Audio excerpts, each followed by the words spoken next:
자, 세 번째 시간입니다. 두 번째 시간까지 빨리 시간이 지나갔습니까? 빨리 안 지나갔어요? 빨리 안 지나가면 어려운 거고, 빨리 지나갔으면 어렵지만 할만하다 이런 뜻이 되는 건데, 빨리 안 지나갔나 보다. 그럼 눈빛이. 오래 가는 게 너무 힘듭니까, 여러분들? 많이 힘들어 하시는데. 오늘 공부했던 내용 타이틀 첫 번째 뭐였어요? 지역 분석, 개별 분석. 그 다음에 감정평가 3방식 큰 틀 잡았잖아요. 그 다음에 세 번째 했던 게 이 큰 틀 잡았는데, 가액 구하는 게 건물 가액 구한다. 그러면 원가법, 거래사례비법, 수익하는법이 있는데 우리나라 감정평가 규칙에서는 물건별로 주된 평가 방법을 정해놨었다. 그거 완벽하게 정리하지 않고 거래사례비법을 평가하는 것은 동산, 집합, 건물, 일괄 평가할 때, 그다음에 자동차, 가수원 이런 거 했잖아요.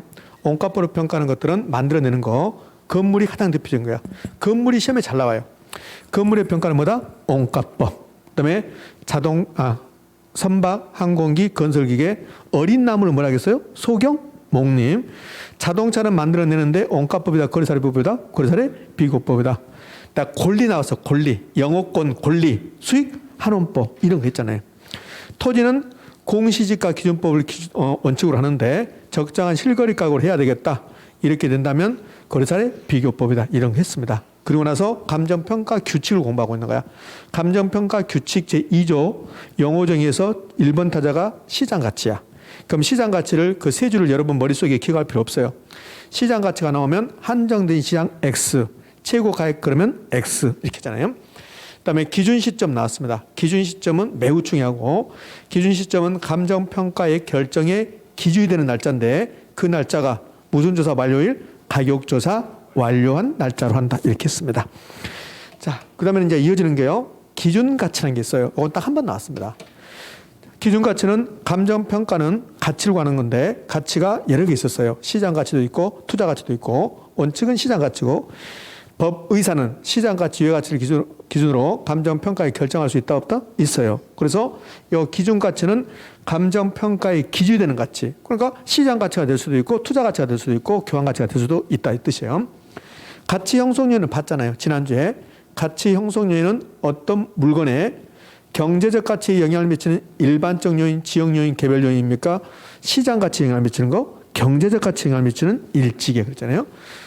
경제적 가치에 영향을 미치는 일지계에 그랬다고. 시장 가치에 영향을 미치는 그러면 틀린 말이고, 요 가치 형성 요인 요 지문은 곧잘 나옵니다. 그리고 이제 5, 6번부터 해서 이제 7가지 방법이 쭉 나온다고. 감정평가에서는 7가지 방법이 있었잖아요. 원가법, 적산법, 그다음에 거래사례비교법, 임대사례비교법, 공시지가 기준법, 그다음에 수익환원법, 수익본서법, 요 7가지 방법을 감정평가 규칙에서는 용어를 정해놨어요. 원가법부터. 자, 그 부분 볼 건데 얘도 곧잘 나옵니다.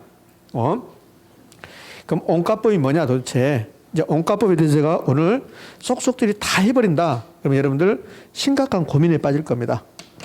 이 공부를 해야 되냐 말아야 되냐. 그렇게 하고 원가법을 제가 자세히 설명하잖아요. 그러면 여러분 생각이 바뀔 거라고. 개론보다는 민법에 치우쳐야 되겠다. 이렇게 바뀐다고. 그럼 이 원가법이 이제 이론적으로 설명하다 보면 엄청나게 어려운 내용이 나오는데 시험에 자주 나옵니까? 아니요.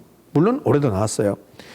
이 감정평가 방법 6가지 중에서 7가지 중에서 가액 구하는 거. 가액 구하는 것은 공시지가 기준법에 빼버리면 3가지잖아요. 원가법, 거래사례비교법, 수익환원법. 이 3가지가 잘 나오는 거야. 이 3가지 중에서 우리나라에서 가장 많이 사용하는 게 거래사례비교법이에요. 근데 이 거래사례비교법이 우리나라에서 가장 많이 사용하는데 이 거래사례비교법이 이론적으로 시험에 나온 게, 우리 시험에 나온 게 19회 때까지 나와요. 19회 때까지. 그리고는 안 나와요. 그럼 20회 때부터 해서 올해까지 14년 동안 이 거래사례비교법이 우리나라에서 가장 많이 사용되는데 이론적으로 책 보면 이론이 막 굉장히 복잡하다고. 그러면 14년 동안 이론이 나온 적이 있다 없다? 없어요. 그 뭔만 계산 문제만 내고 만단 말이에요. 이렇게. 그래서 이론에 엄청나게 충실할 필요는 없단 말이에요. 거래사례비교법 차라리 계산 문제 푼 게 더 훨씬 더 시험에 더 접근할 거라고. 근데 이 말은 잘 나와요. 여기에 감정평가 규칙에 있는 말이라고. 이거 나중에 이건 이제 공식을 외울 건데요. 이 공식을 외우다 보면 이 말이 그대로 자연적으로 돼요. 일단 오늘은 이게 무슨 의미를 가지고 있는가를 제가 개괄적으로 설명해 볼 테니까 들어보시라고 이제. 자, 원가법으로 갑니다. 원가법은 일단 가액 구하는 겁니까? 임대료 구하는 겁니까? 가액. 그래서 감정평가 규칙은 이렇게 나와요.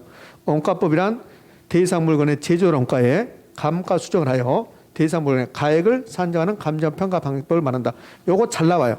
요거 잘 나오는데 이거 외울 필요 없어요. 외울 필요 없고 자주 보다 보면 이거 원가법 그러면 제조 원가, 감가 순 이렇게 나온다고. 요만 나오면 그러면 원가법이야. 다만 주의할 것은 마지막에 요 가액을 구하는 건데 이 자리를 임대료를 산정한다 이렇게 내버린다고. 그럼 원가법은 제조 원가에 감가 수정하여 임대료를 산정한다. 그럼 OX, X 그렇게 하시면 돼. 그러니까 원가법은 가액 구한다. 자, 그럼 제가 이제 원가법을 설명할 건데 원가법, 적산법 쭉 있는데 요 적산법은 임대료를 구하는 거야. 그럼 적산법은 시험에 잘 나온다 안 나온다? 안 나와. 원가법은 자주 나오지만 그럼 제가 원가법의 논리가 어떤 논리인가를 지금 설명할 건데 이제 보자고요.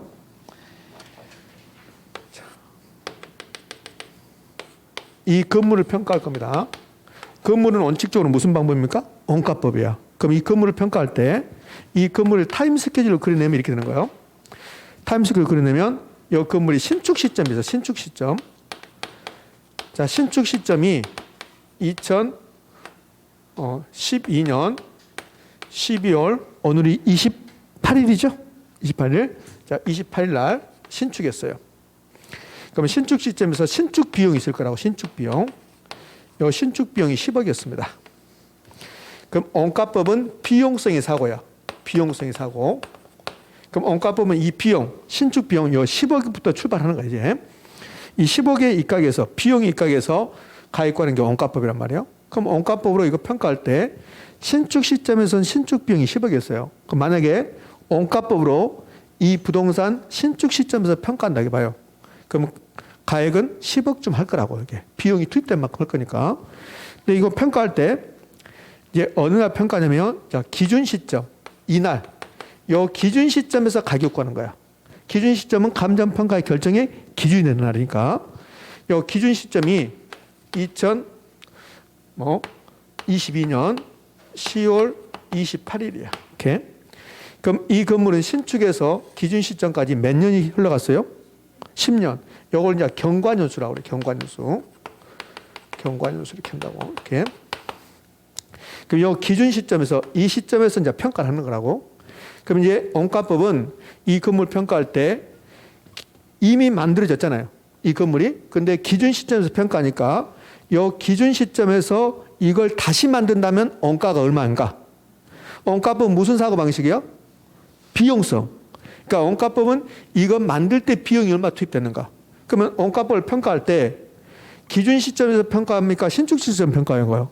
기준 시점에서. 그러니까 이미 신축 시점에서 신축 비용이 10억이었는데 이 10억을 바탕으로 해서 기준 시점에서 다시 만든다 얼마인가? 기준 시점에 평가하냐? 기준 시점에서 다시 만들어 본다고. 그때 원가가 재조달 원가야. 그럼 이 재조달 원가를 이제 구하는 거야. 여기서 재조달 원가. 그럼 재조달 원가는 어떻게 구하냐면 자, 여기가 지금 노원구인데 노원구는 10년 동안 이거 10년의 경우가 있잖아요. 10년 동안 노원구의 건축비가 전혀 변화가 없다. 그러면 재조달 원가 얼마예요? 10억이죠. 10억. 10억. 근데 10년 동안 건축비가 20% 올라갔다. 그러면 재조달 원가 얼마입니까? 12억이야. 그렇게 쉽게 구하기 준다고. 그러면 재조달 원가는 요 10년 동안 건축비가 만약에 20% 상승했다. 이렇게 되면 재조달 원가는 10억이었는데 여기서 20% 더 해야 돼. 그래서 곱하기 1 플러스 0.2, 0.2가 20%라는 소리야. 그러면 재조달 원가 얼마입니까? 12억. 요거 하나 구했으니까. 자, 원가법은 그러면 기준 시점에서 재조달 원가를 구하고 자, 10년 동안 이거 사용했겠죠. 그럼 사용하면 감가 됐을까 안 됐을까? 됐겠죠. 눈 맞고 비 맞고 했고. 근데 감가는 물리적 감가, 기능적 감가, 이제 경제적 감가는 있다고. 그러면 감가액이 있을 거라고. 그럼 1년에 감가가 만약에 1,000만 원씩 된다 이봐. 1,000만 원. 이걸 매년의 감가액이라고 그래. 그럼 이제 1년의 감가가 매년의 감가액이 사용했으니까 감가 되겠죠? 1,000만 원이다. 1,000만 원. 그러면 10년 동안 감가 총액은 얼마일까? 1억이겠지. 1억. 1억을 빼겠다는 소리야. 1억을. 요 매년의 감가액이 1,000만 원인데 10년 동안 이제 감가 누계액이라고 그래. 감가 누계액. 감가 누계액은 1,000만 원 곱하기 10에서 1억이라는 소리야. 그러면 요 12억에서 제조원가 12억에서 감가 누계액을 빼야 돼. 그래서 11억이 된다고. 그게 원가법이야. 그럼 요 제조원가에서 감가 누계액을 빼는데 요 감가 누계액. 감가 누계액은 감가액을 전부 다 합친 거라고. 빼서 요 감가 누계액 1억이라면 그러면 11억이 나오는데 요걸 적산가액이다. 원가법으로 구하면 적산가액을 했으니까 이렇게 하는 게 원가법이라고. 그럼 원가법은 이렇게 했는데 시험이 이렇게 나오는데 원가법은 제조원가에서 감가 누계액을 뺀 거라고. 제조원가에서 감가 누계액을 빼는 거, 요 빼는 작업을 감가 수정한다고 해. 감가 수정. 그럼 원가법은 제조원가에서 감가 수정해서 가액 구합니다. 이렇게 된다고. 이게 원가법이야. 됐습니까? 그러니까 요 이제 깊은 내용을 공부하면 제조원가에서 공부해야 되고 요 감가 수정에 대해서 공부를 해야 돼. 그 올해는 원가법을 요 감가 수정을 이론적으로 냈다고. 이론적으로 아주 진하게. 그럼 나중에 제조원가 공부하고 그다음에 감가 수정을 공부할 거고. 그럼 이제 감가 수정이 뭐냐고 물어봐. 감가 수정이 뭐예요?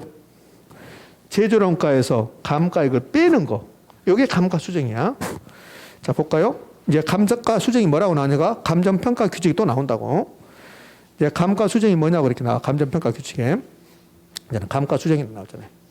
그럼 감가 수정은 대상 물건의 제조원가를 감액할 요인이 있는 경우 쭉 나왔잖아요. 요거 다 필요 없어요.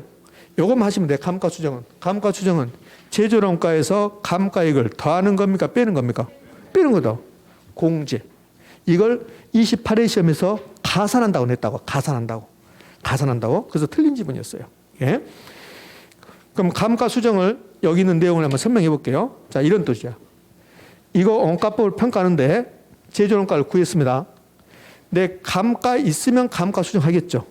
만약에 이 부동산, 이 건물이 감가 요인이 없다면 감가 수정한다 안 한다?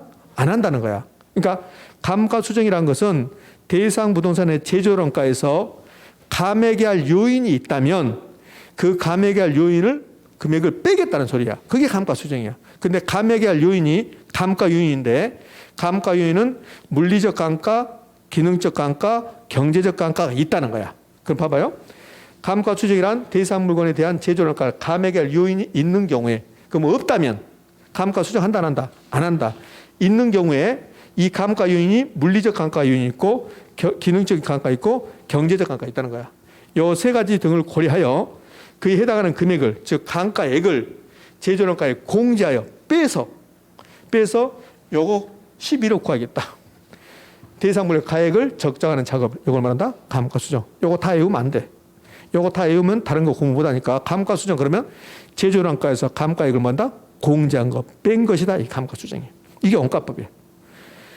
자, 그럼 이제 거래사례 비교법이 있을 거라고요. 자, 적산법은 지금 하는 게 아니고, 자, 거래사례 비교법. 이제 거래사례 비교법을 가볼게요. 거래사례 비교법은 어떻게 하냐면, 거래사례 비교법은 좀 더 복잡해요. 자, 거래사례 비교법은, 자, 여러분이 이제 합리적으로 한번 생각해 봐요. 이 건물을 평가합니다. 그럼 이 건물 평가할 때 원가법을 할 수 있어요? 없어요? 있죠. 그럼 이걸 원가법으로 평가한다면 가장 먼저 해야 되는 게, 원가법으로 평가한다면 가장 먼저 해야 되는 게 뭐예요? 제조원가. 제조원가 산정하고 거기서 감가액을 빼는 거라고. 그러면 원가법이 끝나는 거야. 근데 거래사례 비교법은 이름부터 봐봐요. 어떤 부동산 가액을 구하는데 거래 사례하고 비교하겠다는 소리야. 그럼 여기 이제 대상 부동산이야. 대상 부동산. 요 대상 부동산이 중심 상업지역에 있는 10층 상가 건물이요. 요걸 평가하겠다는 소리야. 이거. 그럼 거래사례 비교법은 이 부동산하고 요 대상 부동산하고 대체 경쟁 가격이 성립하고 가격 형성에 상호 영향을 미치는 다른 10층짜리 상가 건물이 어느 정도 거래됐는가? 그거하고 비교하겠다는 소리야.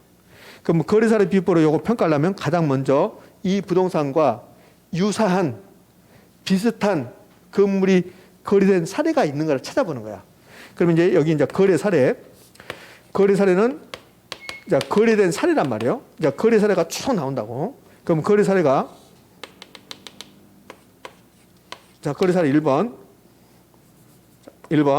10층 상가 건물이고 그다음에 요 중심 용도 지역은 전용 주거지역.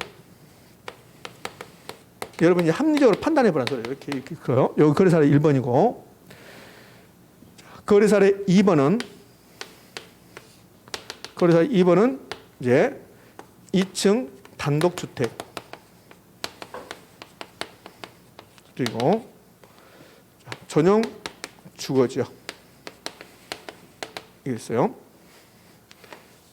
거래 사례 3번은 10층 상가 건물이고 중심 상업지역. 자, 이렇게 되어 있습니다.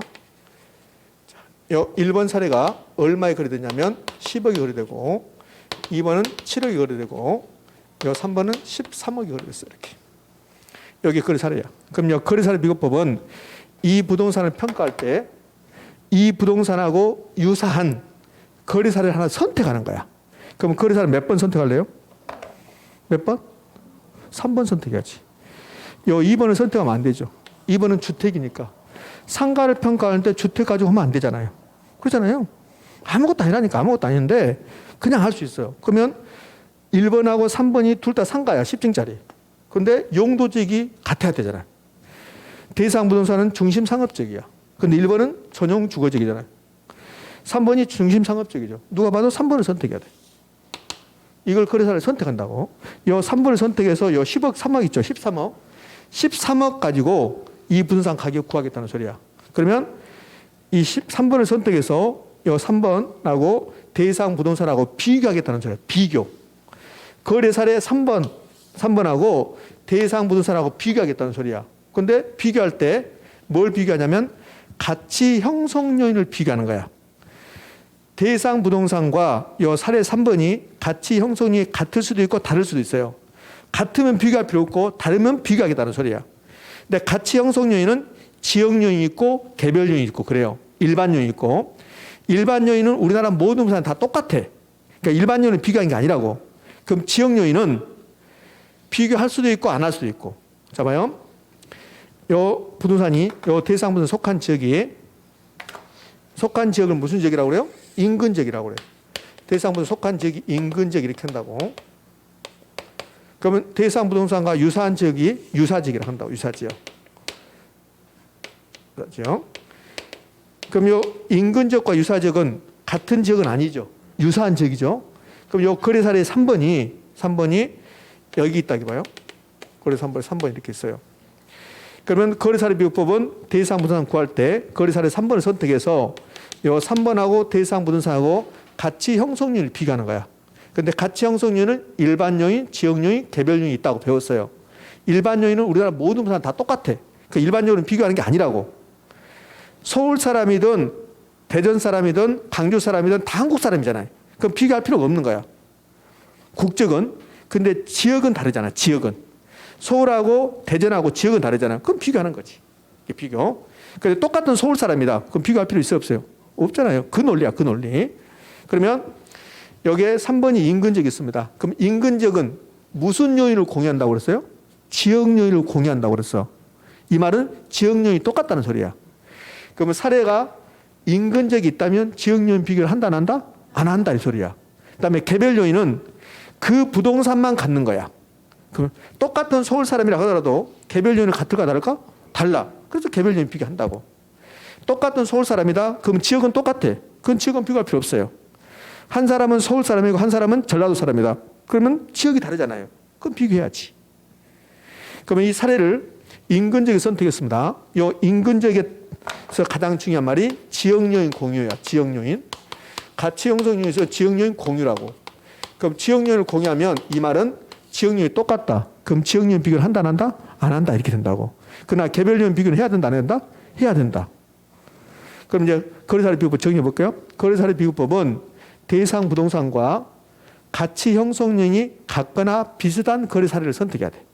그 선택에서 대상 부동산에 맞게끔 사정보정 시점수 이런 게 한다고 하고 나서 가치 형성률을 비교한 거야. 그래서 가액 받는 거. 이걸 말한다? 거래사례 비교법 이렇게 하는 거야. 여기 거래사례 비교법 봐요. 거래사례 비교법이란 대상 물건과 요 물건과 가치 형성률이 같거나 비슷한 거래사례 비교하는 거야. 가치 형성률은 지역요인, 개별요인이야. 그러면 여기 봐요. 요 1번은 요 1번이 여기 있다. 1번이. 그럼 요 1번은 지역요인이 같아요, 달라요? 같지. 같다고. 같은데 근데 이제 개별요인이 다른 거야, 이렇게. 개별요인. 그래서 설득할 수 없다. 가치 형성이 다르니까. 요 3번은 개별요인이 다르잖아. 2번은. 요 2번이 여기 있다. 2번. 그 2번은 개별요인이 다르잖아요. 선택할 수 없다. 이렇게 하는 거야. 그러니까 가치 형성이 같거나 비슷한 거래 사례를 선택했습니다. 거래 사례 선택이 몇 번 돼서 3번. 3번 선택해서 요 3번을 대상 부동산에 맞게끔 이제 고쳐주는 거야.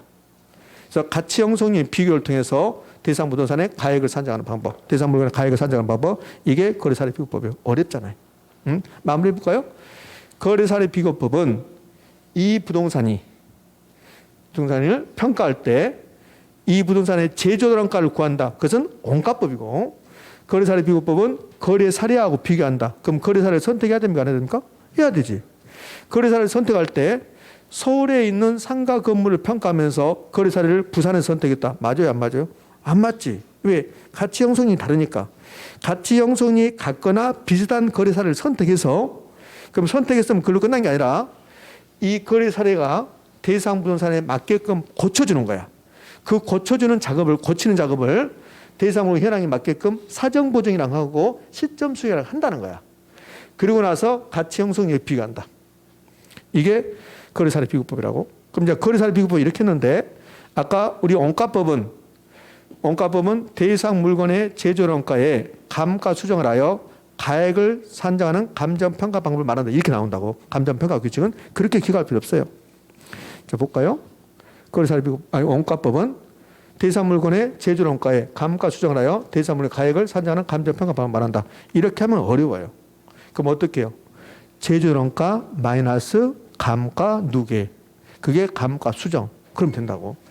그럼 이제 거래사례 비교법이 나왔는데, 거래사례 비교법은 봐요. 거래사례 비교법이란 논리가 거래사례를 선택해서 그 거래사례를 대상 부동산 맞게끔 뭐 하고 나서 가액을 구한다. 이렇게 하면 된다고. 근데 뭐 한다는 소리가 대상 물건과 가치 형성이 같거나 비슷한 사례를 선택해서 사정보정 시점 수정, 그다음에 가치 형성량 비교를 통해서 가액 구한다. 이렇게 하면 된다고. 이걸 자, 공식 만들어내면 원가법의 공식은 뭐였어요? 원가법의 공식은 자, 공식을 외우는 거야. 원가법은 제조원가에서 감가 누계액을 뺀다. 이게 원가법이야. 이 공식을 외우면 된다고. 나중에 계산 문제 나올 때도 올해는 원가법이 계산 문제 나올 확률이 매우 높은데 제조원가 구하고 감가 누계액을 구해서 뺀다. 그래서 계산 문제 한다는 거야. 이렇게. 그럼 이제 거래사례 비교법도 그렇게 하시면 돼. 자, 그러면 이제 거래사례 비교법은 어떻게 되냐면 이렇게 됐는데, 자, 우리 책을 좀 넘겨서 이제 거래사례 비교법을 제가 한번 찾아가 볼게요.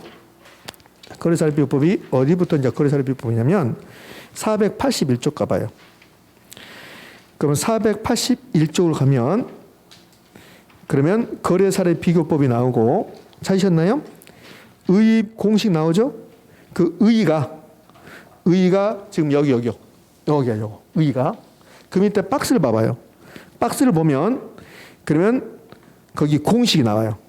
공식이. 그러면서 비중가액은 거래사례 비교법인데, 거래사례 곱하기 사정보정, 시점수정, 가치 형성률 비교 나오잖아요. 이렇게 외우는 거야. 이제 외울 때는. 그러니까 이렇게 외우시면 되고, 그 밑에 토지가액은 이제 공시지가 기준법이라고 그렇게 하는 거야. 이 공식을 외워놓으면, 그러면 이 공식대로 해주면 이게 그대로 된다고. 그러니까 여기 있는 말을 외우지 말고 공식을 이제 외우는 거예요. 공식. 그 공식에다 대입을 하면 문제가 풀릴 거고, 계산 문제도 그렇게 풀 거니까. 자, 그러면 이제 요 공시지가 기준법 아니 거래사례 비교법의 공식을 이렇게 좀 써놨는데 요건 조금 압축한 거고 자, 거래사례 비교법에 이제 공식을 써볼게요. 그럼 거래사례 비교법은 이 거래사례 3번을 선택했단 말이에요. 그럼 3번이 얼마에 거래됐어요? 13억에 거래됐어요. 이제 그럼 거래사례 비교법은 이제 어떻게 하냐면 공식을 외우면 되는데 거래사례 가격 또는 가액 얼마? 13억. 이거 써놓는다고. 13억인데 이제 곱하기 자 생각해봐요. 요 13억이 거래됐는데 여기 13억이 거래됐는데 요게 금매로 정상 가격보다 좀 싸게 팔았어요. 그게 사정이 개입됐다고 한다. 사정. 그럼 이 사례가 요 3번 사례가 있고 요 2번 사례가 있는데 2번 사례는 사정이 개입되지 않았어요. 정상적인 거래. 이건 정상적인 거래적인 거래고 요건 사정이 개입되지 않았습니다. 요거는 사정이 개입된 사정이 개입된 사례입니다. 그럼 어떤 게 더 좋아요? 2번이 좋아요. 2번이. 그런데 3번을 선택했다면 여기에 사정이 개입됐으니까 사정이 없는 것으로 만들어주는 작업. 이것을 사정보정이다. 이렇게 하는 거야. 사정보정이다. 이렇게 주는 거예요. 그러니까 여기에 정상 가격은 15억이야.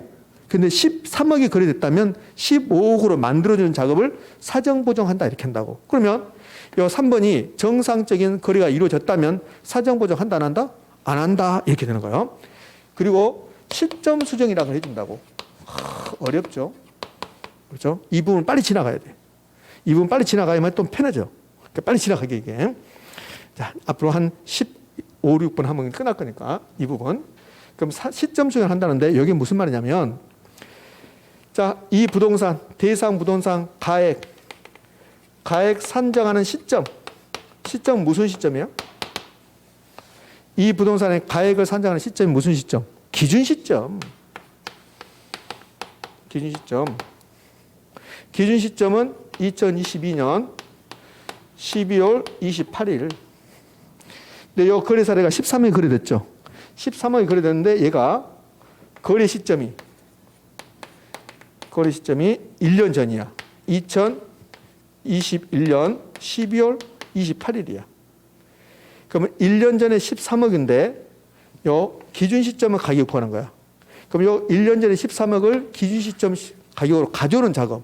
요걸 시점을 수정한다고. 시점 수정. 거래 시점을 기준 시점으로 가져오는 작업. 요걸 이제 시점 수정을 한다고.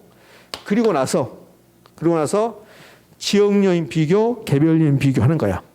가치 형성요인 비교. 그래서 이제 지역요인 비교라는 게 있고, 지역요인 비교. 그다음에 개별요인 비교하고, 면적이 다르면 면적 비교하고, 곱하기 면적 비교.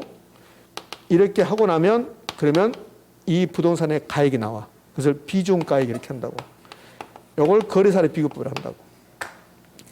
그럼 거래사례 비교법은 이 공식을 물어보기도 하지만 여기에 나온다고. 그러니까 이걸 외우지 말고 이걸 외우는 거예요. 자, 원가법은 뭐였어요? 원가법은요. 원가법이란 대상부동산의 제조원가에서 감가 수정 이렇게 하지 말라니까. 원가법은 제조원가 마이너스 감가 누계 이렇게 하면 된다고. 그러니까 거래사례 비교법이란 시험에 나올 때는 대상 물건과 가치 형성이 같거나 비슷한 거래 사례에 대상 물건의 현황에 맞게끔 사정 보정, 시점 수정하고 가치 형성의 비교를 통해서 가액을 산정하는 감정평가 방법을 말한다. 언제 외울 거냐고. 날새지. 그렇게 외우지 말라고. 그럼 요거. 여기 거래사례 비교법이야. 요걸 외울 때 이렇게 한다고. 거래사례 비교법에 요 거래사례 가격을 사정 보정 시점 수정 지역요 비교 개별요 비교 개, 면적 비교 면 이렇게 한다고. 6글자 이어서 해봐요. 사시지개면 이렇게 하는 거야. 사사시지개면 이게 거래사례 비교법이야. 거래사례 비교법 뭐라고요? 사사시지개면. 거래사례 비교법 뭡니까? 사사시지개면. 걱정하지 마. 처음 배우니까 얼마나 어렵겠어요. 요거 사사시지개면 시험 보러 갈 때까지 제 입을 통해서 30번 이상 나와. 그래도 안 된다. 그러면 출제자가 출제를 잘못한 거야.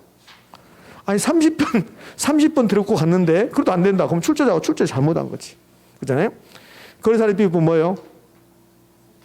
사사시지개면. 거래사례 비교법 뭡니까? 사사시지개면. 자, 좀 예쁘게 써드릴게요, 여러분들. 이거 다 지우고 이제. 여러 가지 제가 설명을 했어요. 그럼 원가법도 여러 가지 설명했는데 결론은 여러분들 원가법 그러면 제조들 원가 마이너스 감가 누계 또는 제조들 원가 감가 수정 이러면 끝난다는 거야. 그 자세히 설명했던 것을. 그죠? 그러면 거래사례 비교법이 뭡니까? 그러면 거래사례 가격. 자, 다시 써볼게요. 거래사례 가격. 아까 거래사례 가격이 얼마였어? 13억. 여기가 13억이 정상적인 거래가 이루어지지 않았다. 그러면 사정이 개입됐다. 사정이 없는 상태로 만들어야 돼, 안 만들어야 돼? 만들어야 되죠. 그걸 사정보정이라 한단 말이에요. 사정보정. 사정이 개입됐으면 사정이 없는 상태로 만들어준다. 사정보정. 그럼 이 사정보정은 거래사례 비교법 할 때 반드시 해야 됩니까? 하지 않을 수도 있어요. 하지 않을 수도 있죠. 거래사례 3번이 정상적인 거래가 이루어졌다면 사정보정 할 필요 없다는 거야.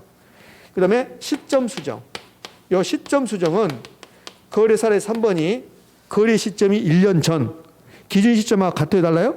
다르죠. 그러니까 시점을 같이 만들어준 거예요. 시점 수정. 그럼 만약에 아까 거래사례 3번이 기준 시점하고 똑같은 날 거래됐다. 그럼 시점 수정할 필요 있다 없다? 없다 이렇게 된다고. 자, 그다음에 지역이 다르면 지역요인이 다를 거니까 지역요인 비교를 해야 되고 그럼 이 지역요인 비교를 생략할 수 있을까 없을까? 지역요인 비교는 있지. 사례를 인근지역에 선택했다면. 자, 이게 대상 부동산이었어요. 이게 대상 부동산이었는데 대상 부동산 속한 지역은 무슨 지역? 인근 지역. 그럼 여기가 이제 유사지역이라고. 그럼 사례 3번이 요 인근 지역이 있다. 그러면 대상 부동산과 사례 부동산은 같은 인근 지역이니까 지역요인이 공유한다. 지역요인이 똑같다. 그러면 지역요인 비교 한다 안 한다? 안 한다는 거야. 근데 사례 3번이 유사지역이 있다. 그럼 인근 지역과 유사지역은 지역요인이 같아요, 비슷해요? 비슷하죠. 같은 게 아니라. 그러니까 다른 거지. 그죠? 그래서 지역요인 비교해야 된다는 거야. 그럼 여기 사정보정은 반드시 해야 되는 게 아니라 하지 않을 수도 있고 시점 정도 하지 않을 수도 있고 지역요인 비교도 하지 않을 수도 있어요. 계산 문제를 내면 거의 대부분이 99%가 지역요인 비교를 하지 마라고 그래요. 그럼 시험 문제에서 지역요인 비교 하지 마세요 이렇게 나온 게 아니라 사례는 인근지역이다 이렇게 주는 거야. 그럼 지역요인 비교를 생략할 수 있다는 거예요. 그러니까 계산 문제 나올 때 그렇게 나오고 이론적으로 나오면 사례를 인근지역에 선택했다면 지역요인 비교를 생략할 수 있다. OX, O 이렇게 된다고 이렇게. 자, 그다음에는 개별 요인 비교하는 거죠. 그럼 이 개별 요인은 생략할 수 있을까 없을까? 없어요. 개별 요인 생략했다 이 말은 이 대상 부동산과 똑같은 분산이 있다는 소리거든. 똑같은 분산이 있어요 없어요? 없잖아요. 그다음에는 이제 면적이 다르면 면적을 비교하는 거야. 그 면적 비교는 하지 않을 수도 있죠. 왜? 면적이 똑같다면 비교할 필요 없잖아요. 이렇게 해서 가액이 나오는데 이것을 비중가액이다 그런다고. 여기 거래사례 비교법이에요. 그럼 거래사례 비교법은 자 저걸 해볼게요. 거래사례 비교법은 대상 부동산과 비슷한 거래사례를 선택해야 돼. 근데 그 비슷한 것을 가치 형성률이 같거나 유사한 거래사례를 선택해서 그 거래사례에 대상 부동산에 맞게끔 만들어줘야 돼. 왜? 대상 부동산 가격과니까 대상 부동산의 현황에 맞게끔 사정 보정도 할 수 있으면 해야 되고 한다면 시점이 다르면 시점 수정도 해야 되고 그다음에 지역요인 비교, 개별요인 비교, 면적 비교하는데 여기에 가치 형성 요인이야. 그럼 가치 형성 요인 비교를 통해서 가액을 산정한다. 이게 거래사례 비교법이라고. 우리가 외울 때는 요걸 외우는 게 아니라 거래사례 비교법은요. 동그라미 쳐볼게요. 거래사례 가격에서 사정보정의 시점 수정의 시, 지역요인 비교의 지, 개별요인 비교의 개, 면적 비교의 면. 6글자. 시, 지, 개, 면. 거래사례 비교법이 뭐예요? 시, 지, 개, 면. 원가법은요. 제조들 원가 마이너스 감가 수정하시든지 감가 누계하시든지 그건 상관없어요. 이렇게. 자, 이제 거래사례 비교법 있고 임대사례 비교법은 거의 나오지 않으니까 똑같고 임대사례 비교법은 논리는 거래사례 비교법 똑같아요. 봐요. 요 거래사례 비교법은 가액 구하는 거야. 가액. 임대사례 비교법은 임대를 구하는 거라고. 그럼 임대사례 비교법, 거래사례 비교법은 똑같은데 봐요. 임대사례 비교법은 대상 물건의 가치 형성률과 가치형성 같거나 비슷하다. 똑같잖아요. 거래사를 비교보면 거래사례를 비교하는 거고 임대사를 비교보면 임대사를 비교하는 거고 마지막에 거래사례 비교법은 가액 구하는 거고 임대사례 비교법은 임대를 구하는 거고 논리가 똑같잖아요. 그래서 임대사례 비교법은 거의 나오잖아요. 자, 공시지가 기준법은요. 공시지가 기준법은 여기 거래사례 비교법과 논리가 똑같은데 공시지가 기준법은 뭐 하냐면 이런 거요. 자, 공시지가를 아직 안 배웠으니까 공시지가 기준법은 잘 이해가 안 될 건데 공시지가 기준법에서는 요 말이 가장 중요한 말이에요. 사정 보정하지 않는다는 거. 그러니까 공시지가 기준법의 논리가 이렇습니다. 자, 이 토지를 평가해요. 요 대상 토지입니다. 요거 평가할 때, 이 토지를 평가할 때 우리나라 감정평가 규칙은 이 토지 평가할 때 원칙적으로 무슨 방법입니까? 공시지가 기준법이야. 공시지가 기준법.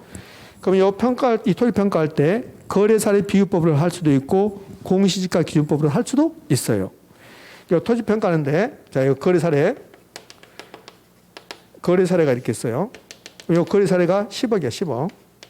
10억. 이 거래사례를 가지고 토지 가격 구했다. 이게 거래사례 비교법이에요. 근데 공시지가 기준법은 이 다음 시간에 이제 공시지가를 바로 배울 건데요. 이 토지하고 아주 유사한 토지가 면적, 이용 상황 등이 유사한 토지가 이렇게 있는데 이게 표준지란 거예요. 표준지. 이 표준지는 국토교통부 장관이 어느 지역의 표준적인 토지를 선정했는데 이게 표준지야. 그래서 이 표준지 가격을 국토교통부 장관이 매년 2월 말까지 공시한다고. 이걸 표준지 공시가라고 그래. 표준지 공시가. 이 표준지 공시가가 이제 공시된다고. 그러니까 이 표준지 공시가가 이제 국토교통부 장관이 공시하는데 여기에 이제 요 거래사례 비교법은 요 거래사례가 10억 전체 가격이고 요 표준지 공시가는 전체 가격 공시하니까 단위 면적당 가격 공시하는 거야. 그럼 단위 면적당 가격이 1,000만 원 이렇게 공시했다고.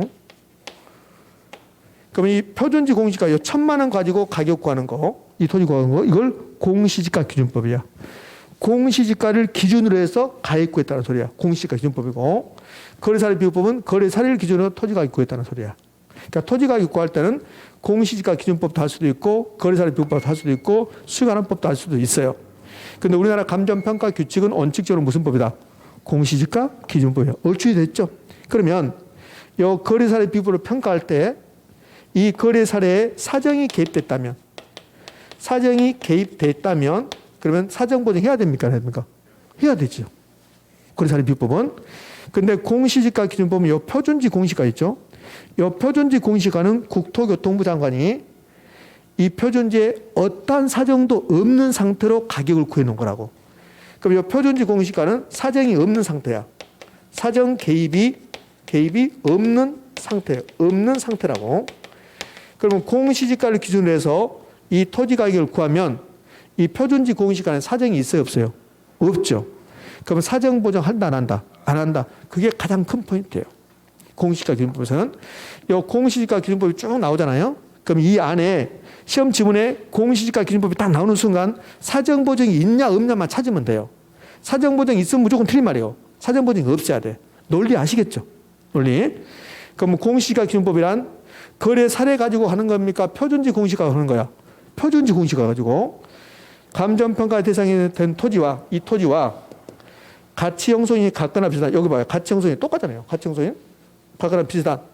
거래 사례를 비교하는 거고 공시지가 기준법은 표준지 공시지가를 기준하잖아요. 대상 토지 현황이 이거 똑같잖아요. 대상 토지 현황이 맞게끔. 근데 거래 사례 비교법은 사정 보정 나왔죠. 공시지가 기준법에 사정 보정이 있어요, 없어요? 없어요. 시점점 하나 나오죠. 이게 가장 큰 포인트. 그러면 공시지가 기준법이 나오면 우리 머릿속에 기억할 것은 우리나라 감정평가 규칙상 토지평가 방법이 원칙적으로 공시지가 기준법이다. 근데 뭐 하지 않는다? 사정 보정하지 않는다. 이렇게 해요. 이 면적 비교하지 않는데 면적 비교는 아직 우리 시험에서 나오지 않았어요. 그러니까 나중에 이제 공시지가 기준법이 나오면 이제 최종적으로 공시지가 기준법은 뭐 하지 않습니까? 제가 물어본다고. 그럼 공시지가 기준법은 뭐 하지 않습니까? 사면하지 않는다. 이렇게 한다고. 사면하지 않는다. 두 개 이어서 사면하지 않는다. 오늘 아침 뉴스에 도배했죠? 사면했다고. 사면했다고. 공시지가 기준법은 사면하지 않는다. 제가 대통령이 됐으면 그 사람들 사면 한 명도 안 해, 내가. 17년 살아, 그냥. 죽을 때가 살아. 나쁜 일 했으면 이렇게 하지. 무슨 말인지 모르는 사람도 있는데. 공시지가기준법 뭐 하지 않는다? 사면하지 않는다. 사면하지 않는다. 그게 큰 포인트예요. 자, 이제 수익환원법을 합니다. 수익환원법. 자, 어차피 반복이야. 제가 계속 같은 말 하죠. 원가법 나왔습니다. 원가법 뭡니까? 제조율 원가, 감가 수정. 거래사례 비교법은요? 그렇지. 요거 하지 말고 요거 해야지. 사사시 지계면. 사사시 사발면이 아니고 사사시 무슨 면? 지계면. 사사시 지계면. 공시지가 기준법은 똑같은데 뭐 하지 않는다? 사면하지 않는다. 자, 이제 수익환원법으로 갑니다. 자, 원가법, 거래사례 비교법, 수익환원법 요 세 가지가 시험에 잘 나오는데, 자, 여러분 찍기. 자, 원가법 있었고, 자, 세 가지 요거 지우고 이제 수익환원법으로 가야 되니까. 자, 별것 없으냐? 수익환원법은 5분 안에 끝나. 자, 원가법이라는 게 있었습니다. 수익환원법이라는 게 있었습니다. 거래사례 비교법부터.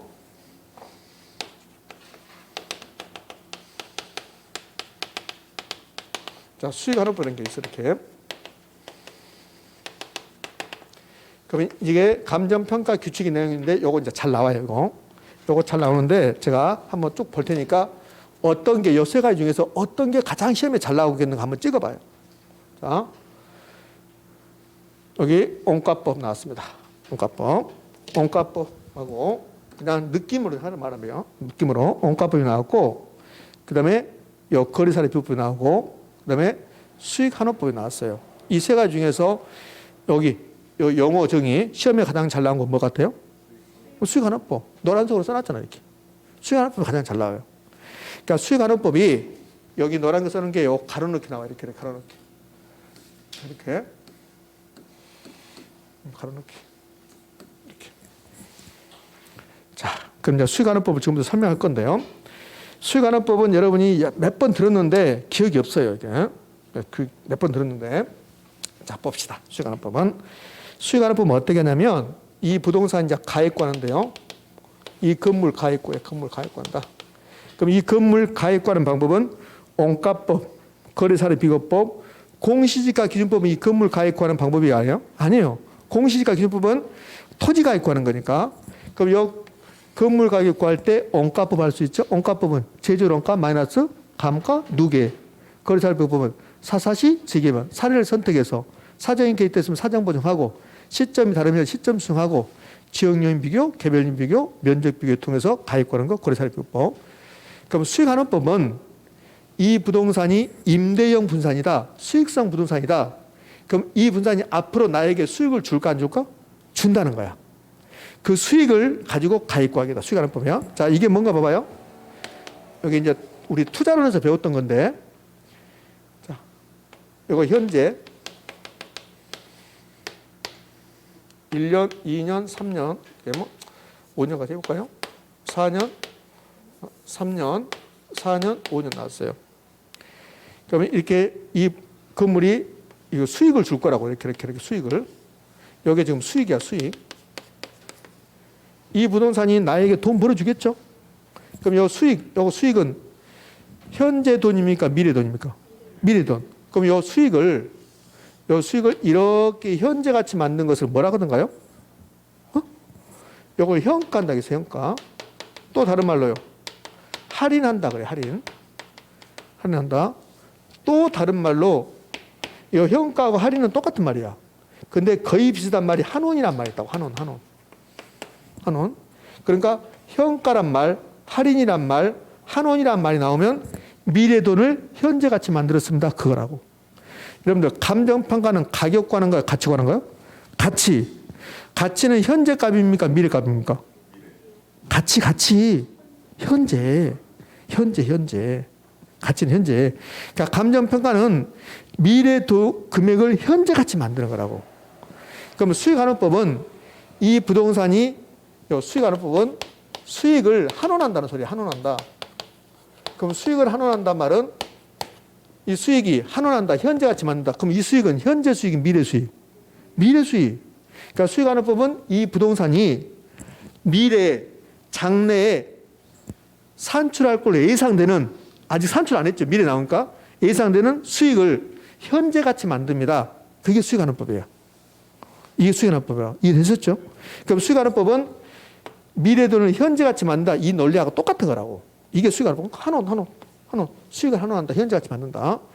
그래서 수익환원법은 기본 논리가 미래에 발생한 수익을 현재같이 만듭니다. 이게 논리인데 이게 좀 풀었으면 이렇게 쓰는 거야. 수익환원법은 대상 물건이, 이 물건이 장래 산출하고 기다리는 순수익이라는 게 있고 또 미래 현금 흐름이 있다고. 요 미래 현금 흐름이 뭐였습니까? 세전 현금 수지, 세후 현금 수지 기억나시죠? 그거야, 그거. 그러니까 현금 흐름은 가능 총소득, 유효 총소득, 순용업 소득, 세전 현금 수지, 세후 현금 수지 투자하면서 배웠어요, 안 배웠어요? 배웠죠. 그거. 그러니까 순수익은 순용업 소득을, 미래 현금 흐름은 세전 현금 흐름, 세후 현금 흐름. 이를 환원하거나 할인하여 가액을 산정한다. 이게 수익환원법이야. 의미하셨죠? 그럼 결론은 수익환원법 큰 틀은 이 부동산이 미래에 나에게 수익을 줄 건데 그걸 현재같이 만듭니다. 그게 수익환원법이야. 근데 이제 시험치면 이렇게 나온 거라고. 순수익은 환원한다고 하고 미래 현금을 할인한다고 한다고. 그러니까 여기는 정확하게 두 개의 방법이야. 두 개의 방법. 순수익은 뭐라고 하고 환원한다고 하고 미래 현금을 뭘 한다고? 할인한다고 하고. 그러니까 두 개가 결합된 거야. 두 개가 결합됐는데 요 뒤에 미래 현금을 할인한다. 얘는 굉장히 어려워요. 그러니까 얘는 잘 내지 않는 거야, 우리는. 그럼 뭐만 내냐면 요 앞에 거 순수익을 환원한다. 요것만 낸다고. 그럼 수익환원법이 이건데 여기 시험에 나오는데 이제 공식을 써보면 자, 논리는 됐죠? 그럼 수익환원법이 나왔습니다. 시험에 나오면 수익환원법 가장 잘 나오니까 수익환원법의 논리는 여기 있는 거 지금 다 기억 못 한다고. 수익환원법 미래 수익을 현재같이 만든다. 그게 되면 이제 순수익은 환원한다고 하고 미래 현금을 뭐한다? 할인한다 한다. 이렇게 한다고요. 그럼 이제 수익환원법 공식을 써볼 건데 자, 공식이요.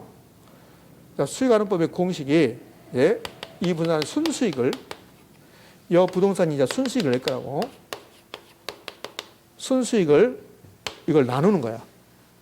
환원율이라는 게 환원율로 나누는 거라고. 그럼 여러분들 이 미래 현금 흐름을 할인하려면 뭐가 있어야 돼요? 할인율이 있어야지. 할인율.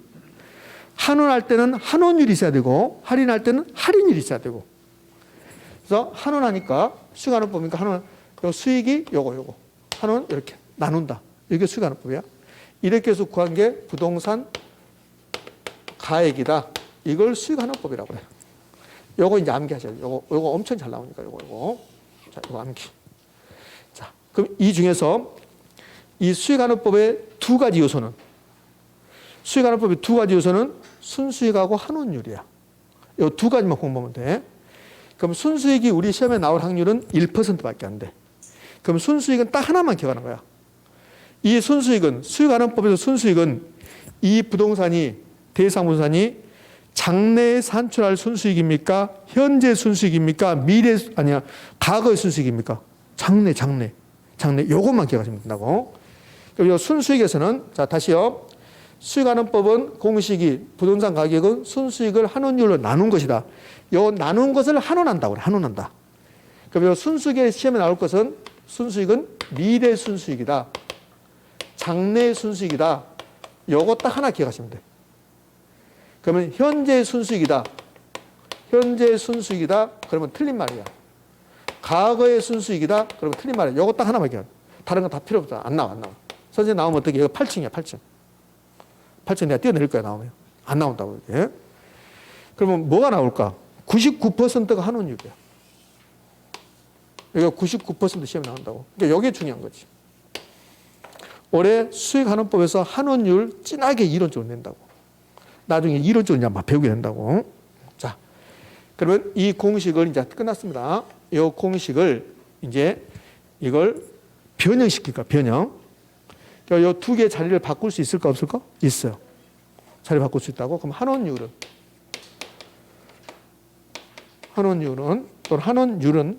요즘 이자 빼고 환원율 그렇게 나오니까 환원율은 순수익을 뭘로 나눈 것이다? 부동산 가액으로 또는 가치로 가격으로 나눈 것이다. 자, 질문은 이렇게는 비례들 반비례예요? 반비례. 요거 추론낸다고. 요거. 그럼 한원율과 부동산 가액은 반비례야. 여기도 이렇게 반비례. 요 반비례. 모든 분수식은 이렇게 적용돼요. 자, 봅니다. 이렇게. 자, 1월 달에 이제 또 공부하게 될 텐데, 1월 달에 공부할 때 이런 논리를 이제 또 배우게 된다고. 그러면 분수식 이렇게 있어요. 이렇게. 요 분수식 있죠? 요 분수식에서는 이렇게는 두 개는 반비례예요. 이렇게 이제 비례라고. 수익환원법에서 아주 잘 물어본 게 비례, 반비례를 잘 물어봐. 그러니까 부동산 가격과 환원율은 비례일까, 반비례일까? 반비례. 그 반비례인데, 요거 반비례를 내지 않고 이렇게 낸다고. 그럼 이게 이제 반비례란 말이에요. 그럼 반비례인데 요걸 이렇게 낸다고. 환원율이 높아지면, 그럼 부동산 가액은 가치는 높아진다, 낮아진다? 낮아진다. 이거 낸단 말이에요. 이렇게. 예? 자, 마무리요. 수익환원법 마무리합니다. 수익환원법은 수익을 환원한다. 이 대상 부동산이 장래에 산출할 것 기대되는 수익을 환원하는데, 이걸 펼쳐보면 수익환원법은 대상 부동산이 장래에 산출할 것 기대되는 순수익은 환원한다 하고 미래 현금을 한다? 할인한다. 그래서 가액과한다. 근데 우리 시험은 수익환원법 쪽에서 절반만 나오는 거야. 일부분만, 요것만. 순수익을 환원한다. 그래서 공식 만들면 분산 가액은 순수익을 환원율로 나눈다. 그 분산 가액과 환원율은 비례, 반비례? 반비례. 그럼 환원율이 높아지면 분산 가격은 뭐한다? 낮아진다. 이게 수익환원법인데, 이렇게 하는 방법을 직접환원법이라고 그래. 직접환원법이다 이렇게 이제 불러. 좀 어렵잖아요. 이렇게. 그럼 수익환원법에 이거 알고, 그다음에 이 공식 알면 돼요. 그렇지? 환원율이 높아졌습니다. 그럼 부동산 가격은 낮아진다. 여러분들 이자율하고 부동산 가격은 비례일까, 반비례일까? 이자율하고 부동산 가격은 비례일까, 반비례일까? 이자율하고 부동산 가격은 반비례. 지금 이자율이 높아요, 낮아요? 높죠. 지금 저 아파트 사고 싶은 마음이 있거든요. 근데 대출 못 받아요. 이자율이 너무 높으니까. 그죠? 제가 계산해 봤어요. 대출 받으려고 계산했더니, 4억을 빌리잖아요? 그럼 한 달에 100만 원 이상 나가. 지금 6% 막 이러거든. 한 달에 100만 원, 100 몇십만 나간다고. 그럼 이자를 한 달에 4억 빌리고 한 달에 이자가 100 몇십만 나면 어떻게 빌려요? 못 빌리지. 그럼 못 산다고. 그러니까 이자율이 높아지면 부동산 수요가 감소해서 가격이 떨어진다고. 그러니까 이자율하고 부동산 가격은 반대야, 반대. 그게 머릿속에 있어야 돼. 이 환원율이 이자율이야. 환원율이. 그럼 이자율하고 부동산 가격은 비례, 반비례? 반비례. 그게 머릿속에 있으면 된다고. 그러니까 아주 쉬운 걸 내는 거라고. 계속 내거든. 환원율과 부동산 가격이 무슨 관계 있습니까? 올해도 냈다고, 올해도. 그러면 환원율과 부동산 가격은 반비례다 이렇게 내지 않고, 환원율이 높아지면 부동산 가격이 어떻게 됩니까? 낮아집니다. 이 논리를 낸단 말이에요. 요거는 이미 봤어요. 여러분 기억이 없다고. 언제? 합계 시한같이 할 때 다 봤어요. 근데 기억이 없다고. 합계 시한같이 논리에 나오니까. 좀 더 깊은 내용 갔어요. 이제 마무리 쉴 때가 됐으니까.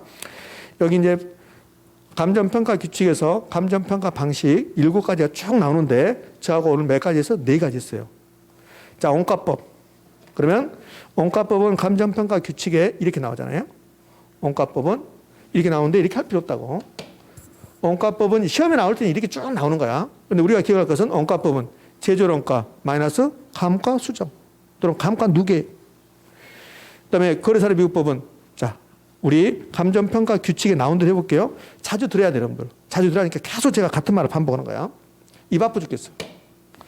자, 거래사례 비교법은 대상 물건과 비슷한 거래사례를 선택하는데, 선택할 때 대상 물건과 가치 형성이 같거나 비슷한 대상 물건을 선택해서 그 물건을 대상 물건 현황에 맞게끔 사정 보정, 시점 정하고, 그리고 가치 형성량의 비교를 통해서 가액과라는 거다. 이렇게 나온 거예요, 시험에. 근데 그렇게 기억하면 해봐봐요. 한번 된가 안 된가? 계속 외워도 잘 안 돼. 그래서 어떻게 하냐면 사사시지계면 됐죠? 그다음에 공시지가 기준법은 똑같은데 뭐 하지 않는다? 사면하지 않는다. 공시지가 기준법은 사면하지 않는다. 그중에서 사정 보정하지 않는다가 포인트예요. 면적 비교하지 않는다 포인트가 아니라. 수익환원법은 수익을 환원한다. 이 부동산이 장래에 미래에 산출할 기대는 순수익을 또는 미래 현금을 환원 또는 할인하여 가액화한다. 근데 공식은 딱 하나 나온 거야. 이거 두 가지 공식이 있는데 하나만 배우는 거야. 수익환원법은 순수익을 환원율로 나누면 부동산 가격이 되는데 환원율과 가격은 이자율과 가격은 비례 반비례 반비례한 게 있다. 됐습니까? 여기까지요. 자, 그러면 책은 완벽할 수는 없지만 이제 책은 이게 어디까지 이제 마무리됐다고 보냐면 여기까지가 마무리됐다고 보면 돼요. 중간에 계산과 관련된 내용은 제가 다 건너뛰고 왔으니까 500페이지까지 마무리됐다고 이제 보면 되는 거예요. 그 이제 나머지 하나의 꼭지가 501쪽에 부동산 가격 공시 나왔습니다. 이제 부동산 가격 공시는 매년 시험에 출제하니까 10분 쉬었다가 부동산 가격 공시 할 겁니다. 됐습니까? 예. 자, 쉬었답니다.